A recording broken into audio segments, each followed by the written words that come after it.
hiding under a security camera, like probably out of sight. Oh. Yo. Hey. Oh, Holy shit. Yep. oh, What the go. Turn my light. There he is. Like, I can't tell, like, he was over here, right?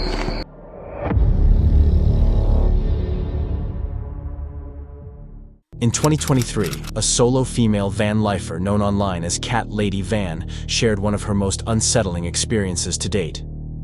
Having documented years of life on the road, from wilderness escapes to overnight city stops, she was no stranger to odd encounters. But nothing compared to the events of this night in what seemed like an ordinary urban setting. She had parked in what appeared to be a safe, quiet lot within city limits. Other vans and RVs were scattered nearby, close enough to offer a sense of community, but not so close as to invade privacy. Everything felt routine, until the early morning hours. She woke abruptly to loud, aggressive noises. Outside, in the middle of the night, I woke up in the sound of several honk and a car that seems to drive all the time beside me. And I look up, and it was this pickup truck. This man was driving in front of my van, putting his high beam and blocking my exit out. Driving after that behind me, turning around, honking at me, and doing this for at least 10-15 minutes.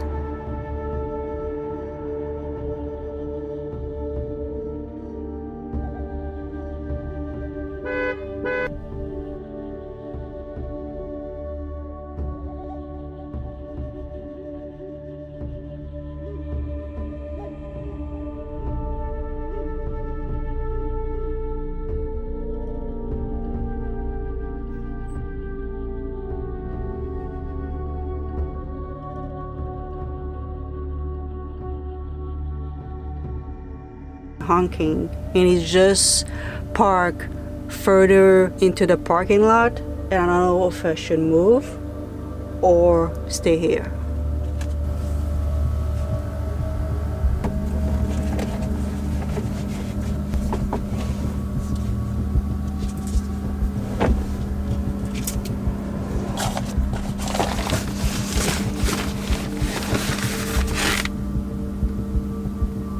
a large white pickup truck had entered the lot and begun circling her van. The driver stopped directly in front of her, flipped on the high beams to flood her windows, then looped back around to do it again. The horn blared repeatedly, each blast sharp, intentional, and menacing. What made it worse was that none of the other vehicles were targeted, only hers. The truck ignored every other camper in the lot. Whether it was a coincidence or something planned, the message was clear. She was the focus. For nearly 15 minutes, the truck boxed her in, blocking potential escape routes. It felt less like harassment and more like entrapment. Finally, she made the difficult decision to leave, unsure whether driving away would escalate things or put an end to it.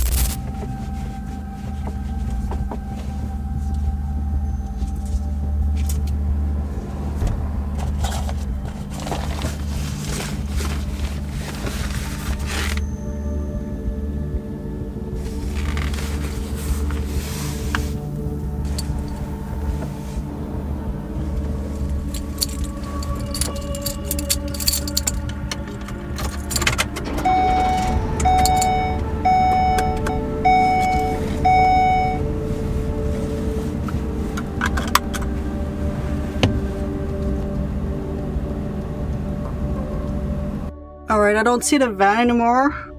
The pickup truck, it's a white pickup truck, was turning behind my van and coming up and honking and just pointing their big lights into my van. There's another camper up the road. There's another camper here. It didn't bother them. So I don't know what was the deal, but I'm just gonna move, guys. I know, guys, you cannot see me. And if I feel like I've been followed, I'm just gonna drive in front of a police station.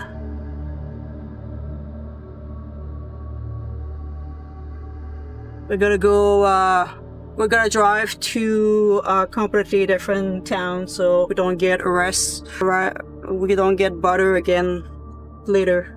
In silence, she pulled out and drove nearly 20 miles to another town, parking only once she found a spot near a police station.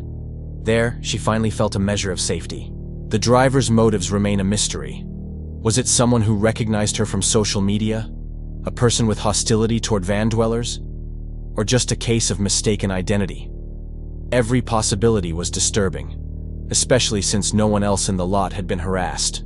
Urban areas are often thought to be safer than isolated campsites, but this incident proved otherwise.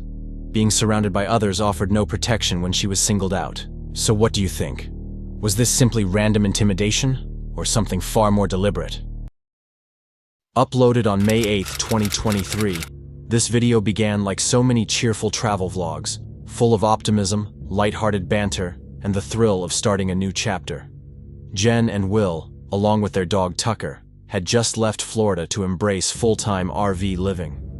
With a brand new fifth-wheel trailer and a truck they'd affectionately named after Yellowstone characters, their excitement was high. Their first big stop, New Orleans. As they said goodbye to family, settled into their rolling home, and dreamed of what lay ahead. Today we are getting on the road and heading all the way out west to California. But yeah, it's just kind of a little sad this morning. Of course it's rainy and kind of set like a sad undertone to the day because we're leaving Matt. My parents came down to Florida for a couple weeks. They left this morning, so a lot of goodbyes happened today. We had a little bit of crying. No, I'm not about to cry. We already had our cries this morning, but we're trying to be positive. We're about to hit the road and head to New Orleans today. Really, truly, this is our first big like RV trip. I know. You know, going out west. Like, we've RV'd, but we haven't adventured in this yet. Also, when we did our full tour of our new fifth wheel, we completely forgot to tell you guys what we decided to name our truck and our fifth wheel. Oh, how did we forget that? If you guys are fans of the show Yellowstone, Will and I are big fans of the show. So we decided to name the truck Rip and the Paradigm Beth. So Rip's pulling Beth along down the road, and I think our trip just looks like Rip. Like, if you watch the show and you know Rip's personality, like, this truck just fits Rip. The energy was light and hopeful. At first, the mood stayed bright. They shared RV upgrades, joked through minor frustrations with damaged deliveries, and enjoyed the peacefulness of their campsite just outside the city. But things soon shifted. Jen began to feel ill, not with a cold, but something stranger. She described constant dizziness, like vertigo, leaving her lightheaded and disconnected. She tried to push through, resting while Will handled errands and maintenance. We just finished a couple things outside. We were trying to install a bed cover that we got from eTrailer, but it actually came a little bit damaged in the shipping, so they're gonna actually figure it all out for us, whether it's getting a new one or getting new parts to fix that. But we were planning on doing that today now that we finally had some peace and space here at this campground. So that kind of sucks we can't install that today, but we did get our Max Chalks out for the first time and put those on. Now we are going to be putting our new mattress in our bedroom, which I'm excited about because so far we've been sleeping on the mattress that came with the fifth wheel, which I have to say wasn't terrible compared to like most built-in RV mattresses, but it is pretty firm and I wake up sometimes and my shoulders falling asleep. So I'm very excited to put our new Brooklyn bedding mattress in. So I think Will's going to come in. I'm going to use today as an opportunity to wash the sheets since we're changing the mattress out. And then we have tons of boxes that we need to take to the dump. So hopefully there's a dump around here. I'm taking a little break just to rest because I'm feeling pretty under the weather. And it's weird because it's definitely like a chest cold, but I don't even feel that bad there. It's more, I think, the inner ear canal feels like I have fluid in it or something, so it feels like constant vertigo. So I just kind of feel like I'm in a dream state all the time, like I'm high on some NyQuil or something. So I'm just trying to like somewhat productive today and kind of be easy on myself. So we'll see. It's a really nice day, so let's get done as much as we can.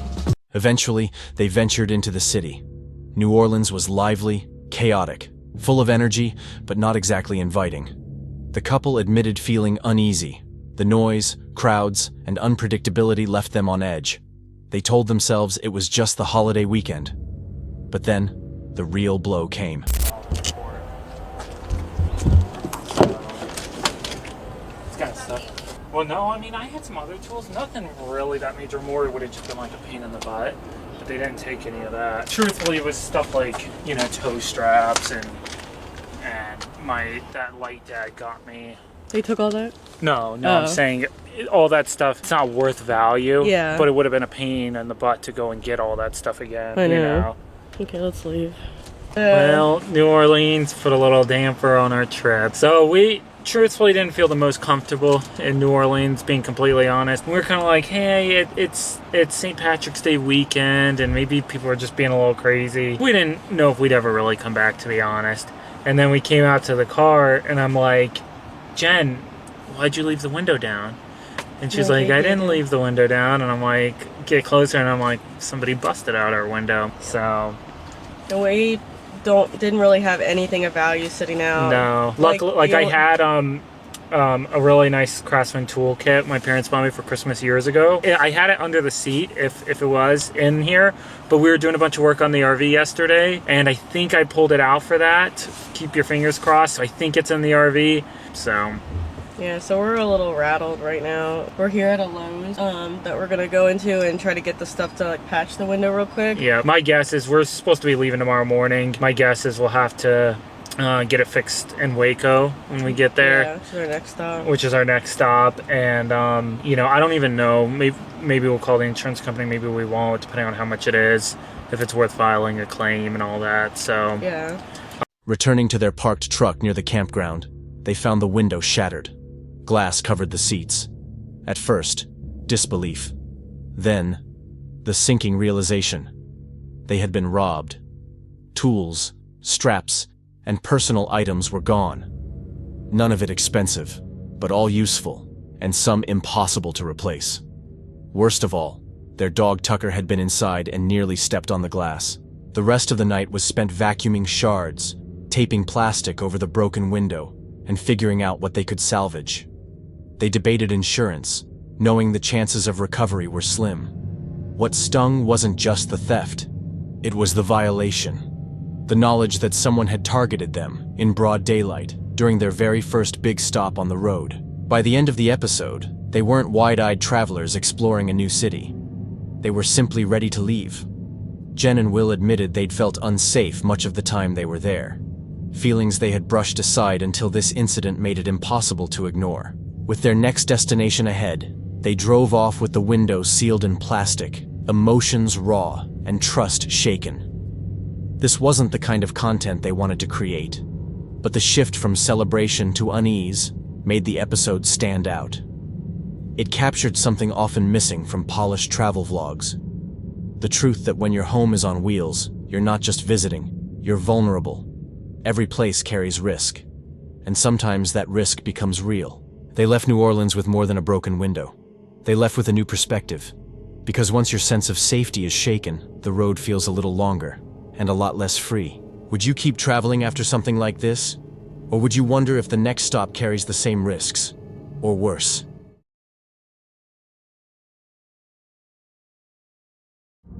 In a video titled, "The Most Scared I've Been," the YouTube channel Salvage to Scenic shares a gripping personal account of a truck camping night that went terribly wrong. Normally known for calm overland adventures and off-grid escapes, this video veers into darker territory, capturing one of the creator's most unnerving nights on the road.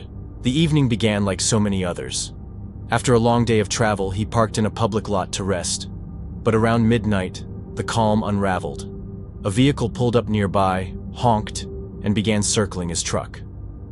Soon after, a man walked close enough to make contact with the front corner of the vehicle, while two figures dressed head to toe in black appeared under a nearby security camera, deliberately staying in its blind spot. They placed a large bag, possibly a duffel or backpack, on the ground. I'm looking out the window right now at two people in all black, in hoods.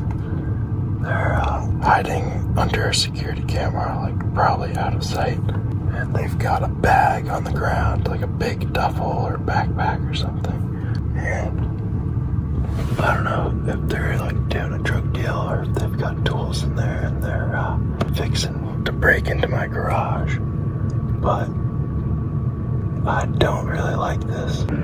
Suddenly they have vanished. It looked like they went around that back corner of the building, but I don't really know. 10 minutes later, and they're back. just trying to sleep, man. Just walking over here right now. Bro, what the Watching from inside his truck, the narrator grew tense and confused. The individuals lingered for several minutes before disappearing into the night, only to reappear later. What followed was a chaotic sequence of sounds, shouting, engines revving, and strange noises echoing through the lot. Unsure if he was witnessing a drug deal, a setup for theft, or something even more serious, he stayed on high alert. Using his rear-view camera system, he monitored the surroundings for hours, unable to fully relax. Even when exhaustion eventually forced him into brief sleep, the unease never left. By daylight, the tension gave way to relief. Stunning scenery and the freedom of solo exploration reminded him why he chooses this lifestyle, even with its risks. The incident underscored the vulnerability of solo campers, especially in public or unregulated areas. The presence of security tech may have helped deter anything worse from happening. Viewers debated what really took place. Some suspect the individuals were scouting vehicles or conducting illicit business, while others believe fatigue and isolation amplified the fear. But their behavior, avoiding cameras, circling the truck, leaving and returning, suggests intent. For seasoned truck campers, the story raises a chilling question.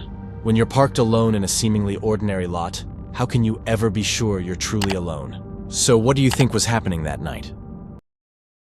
The next story follows Casey Johnston, a solo female van lifer and self-taught van builder who documents her minimalist, self-reliant lifestyle on the road. In 2023, she bought a 2018 Ram ProMaster, nicknamed it Maggie, and spent more than a year converting it into a fully functional home on wheels. But on March 30th, 2025, her calm routine was disrupted by something far more unsettling. That morning, while parked in a small town in southern Utah, Casey began her day like usual, sipping coffee, journaling, and working on her laptop. Then she noticed a black car creeping past unusually slowly. Odd.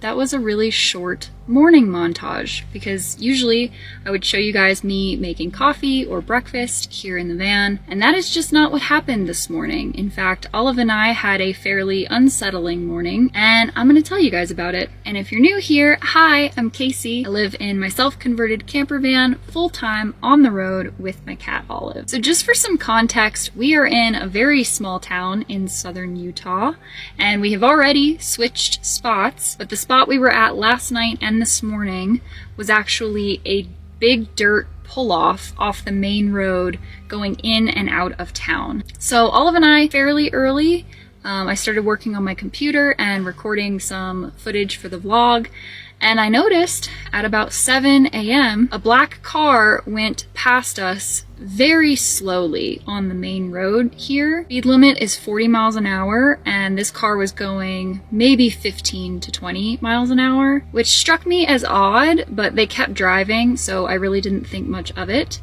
Until about 5 minutes later, the same car came back down the road and pulled off into the same lot as us and actually drove behind the van. And I was close enough to the car at this point that I could see there were two men in it. One was driving and one was in the passenger seat. And they actually went up a little road that was behind the lot that we were parked in. And they got to the end of the road, turned right back around, and then very slowly started coming back down the road towards the van. So this whole time I'm sat up here in the cab area very discreetly trying to watch what they're doing out this driver's side window. But once they got close enough back towards the van, I actually moved from up here into the back area because that is where I keep my safety items. And unfortunately, I don't have a window on the driver's side back there, so I lost my visual of them, but I could hear that they pulled their car up right along the driver's side of the van, and they actually honked their horn at us, which of course I ignored. And after I didn't respond to their honk, one of them got out of the car and came up and started knocking on my driver's side window.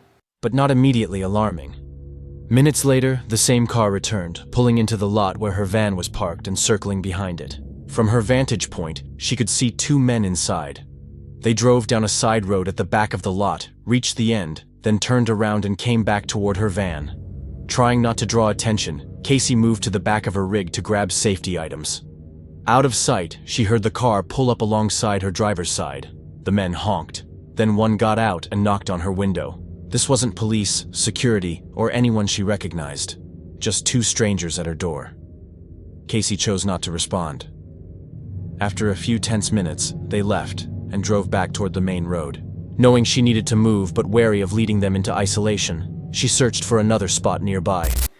Which I also ignored. And just to clarify, this was not a police car, this was not a security car. These were just 2 dudes in a car.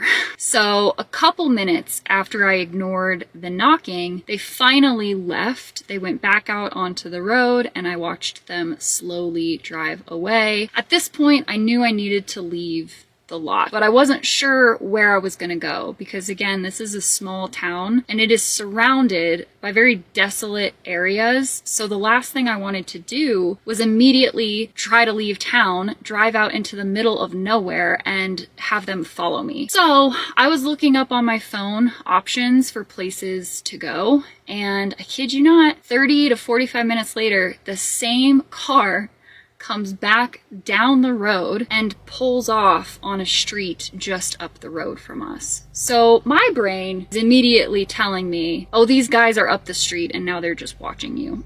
So I decided to come here, about 3 minutes away to a local breakfast joint. I didn't see them follow me and I haven't seen them in the hour that I've been sat here now. But yeah, pretty weird morning. So all that to say, you guys, I've decided Olive and I are driving about 2 hours away from here today. Feel better about doing it now that it's later in the day and there are just more cars on the road in general. And we're also going to be passing through the Four Corners, which is the intersection of Utah, Colorado, Arizona, and New Mexico here in the US. There's a monument there that I will bring you guys along with me to go see. But other than that, the only priority today is finding and getting to a place where we feel safe settling for the night. So yeah, let's hit the road. I'm ready to leave.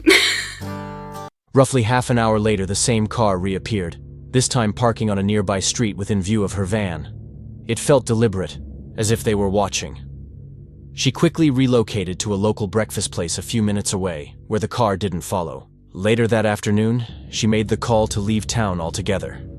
Driving 2 hours out along busier roads, she stopped briefly at the Four Corners Monument before finding a more secure location for the night. From her account, the men's behavior strongly suggested intent, whether it was intimidation, an attempted setup, or something closer to stalking.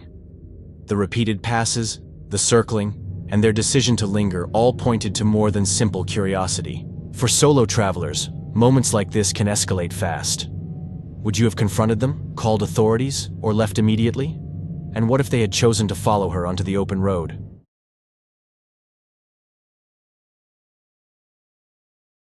The next encounter comes from Tanya and Dave, the duo behind Let's Turn It Up World. Their camper van lifestyle has taken them from scenic campgrounds to quirky roadside stops, embracing both the joys and the challenges of full-time RV living. But during one stay in a casino parking lot, what began as an ordinary night quickly turned into something far more unsettling, leaving them shaken and questioning just how safe the road can be. The day had started like many others. After wrapping up at a campground in Lone Pine, California, they prepared for a 4-hour drive to their next stop. The plan was straightforward: spend the night in the parking lot of an abandoned hotel next to a casino. Practical, free, and convenient for a quick overnight rest. When they arrived, everything seemed fine. They settled in and wandered the area. It definitely looks like it's been kind of abandoned over here for quite a bit. I mean, look at this, like just all the grass is growing and everyething. This is very cool too. Right, looking like an old water slide, almost like a kind of those log rides, like Splash Mountain. Splash Mountain. Come down here. Come down and whisk right onto that one over there. That's pretty cool. Right. This must have been a lot of fun in this day. Yeah, I'm sure. Yeah. I'm sure. It look. Hopefully they revive this. I mean, it doesn't look too weathered. Almost like with a little love, some dollars, you could probably bring this back. I know. I don't see any signs yet of any comeback. Yeah. Any work on it, but maybe someday. Yeah. It's so cool. I agree. It's cool. finding the remnants of an abandoned amusement park nearby. Silent roller coasters, rusting water rides, and nature reclaiming what was left behind. It was eerie, but fascinating. This guy right there is just like randomly came up to us and asked if we were first responders veterans, and now he's driving around the parking lot. Dude, it's kind of creepy. So I let the security guards know, but he's out there just hovering around the parking lot. Oh man, that's a little unsettling. So I just turned the lights off. Oh my gosh, I'm trying to cook dinner. This is crazy, Dave. It's crazy. I know it is. The guy's racing around the parking lot. So I just turned the lights off. Hold on, let's close this up. I gotta finish with a meal. No, Bubby, Mom is watching. Yikes. Right? No, it's... By nightfall, though, the mood shifted. Tanya noticed a man in a black car lingering nearby. His questions were strange, his presence out of place. After a brief exchange, he drove off, but the uneasy feeling stayed.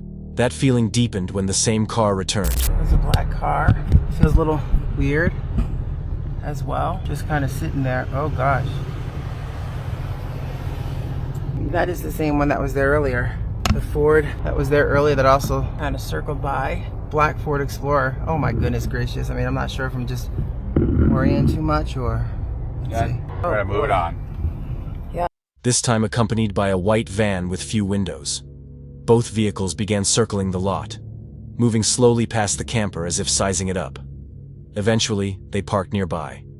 The occupants remained inside, watching.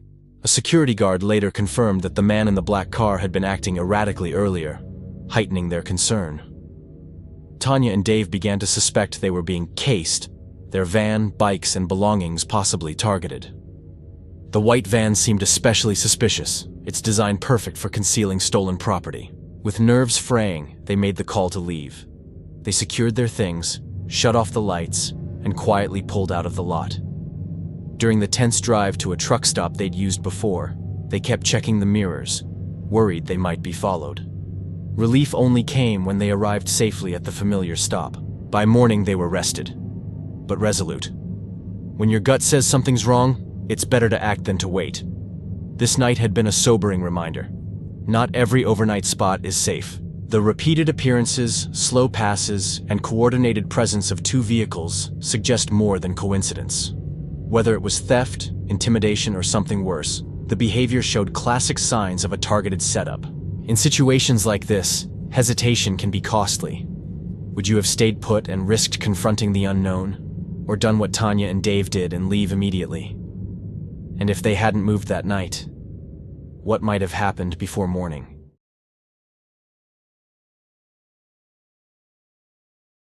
Dylan and David are the creators behind Signs and Signals, a YouTube channel dedicated to exploring eerie, unexplained, and historically haunted places. Their latest destination was Lockhart, South Carolina, a town steeped in history and haunted legends. Chief among them is the tale of the Lady in White, a spectral figure said to appear under cover of night. On October 30th, 2023, the eve of Halloween, the pair arrived for an overnight investigation. From the start, the atmosphere felt heavy. The streets were unnervingly silent, and the faint sound of the river only heightened the unease. Following a local tip, they headed toward a bridge long rumored to host paranormal activity. But access was blocked with fences and warning signs, forcing them to seek another location. Eventually, they settled on a quieter spot also tied to reported sightings and set up a Ouija board, hoping to make contact. A few passing cars briefly broke the stillness. I do not feel good about this. This is sketchy as hell too, man. Somebody's gonna pull up and see this. Imagine somebody pulls up and just sees us doing this. You can see it from the road if they looked, I think. Oh god, did they turn? No. These might.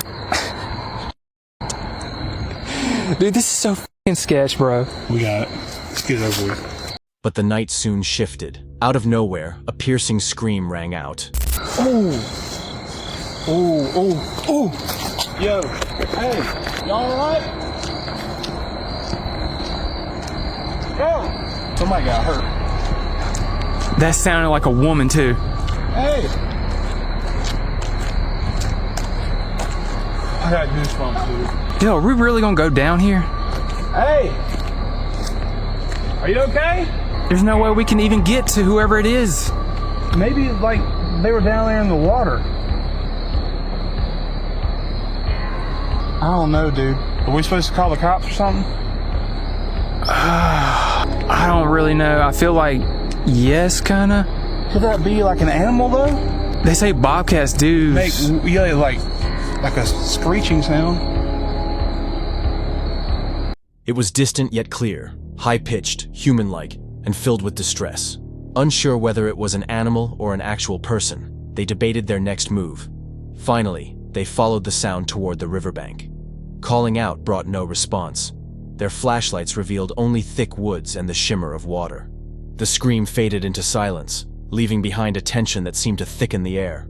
Just as they prepared to leave, something else caught their attention. Dude, What? I swear to God, I just saw something go behind the car. Lock the door. What? Dude, turn your cam on. The backup cam. Oh. Turn it on. Dude, I swear I saw something white for real. Oh, Yep. oh, What the Dude, is that just somebody out there? Dude. Get out. Go. Is that, dude? Hey, who's out there? Who's out there? Go. Turn my light. There it is. Like, I can't tell. Like, he was over here, right? It's hard to tell from the backup camera. I think it was over here. Trail right here. But it looks like it was over here. Hey, anybody out there? Yeah, In the car's rearview mirror, a pale figure appeared moving near the vehicle. Checking the backup camera, they saw it again, a white shape gliding through the darkness along a nearby trail. They rushed to investigate, but when they reached the spot, there was nothing. No sound, no movement, only the oppressive stillness of the night. Later, reviewing their footage confirmed what they had seen, a distinct white form drifting through the shadows. Combined with the earlier scream, the evidence left them convinced they had encountered the lady in white herself. The experience was both terrifying and exhilarating, cementing the legend into their personal history. Some believe the lady in white is bound to tragic events along the river, forever tied to the area. Others suggest the sightings are nothing more than wildlife, optical illusions, or even hoaxes. But the chilling combination of a disembodied scream and a figure caught on camera makes this case hard to dismiss. So if you found yourself face to face with an apparition like this, would you stay and investigate? Or get in the car and drive away? And in the quiet streets of Lockhart, how many others have seen her, but chosen never to speak of it? That's it for tonight. Which moment creeped you out the most? Drop it in the comments. Have your own story? Share it with us, and stay tuned. The next one is even darker.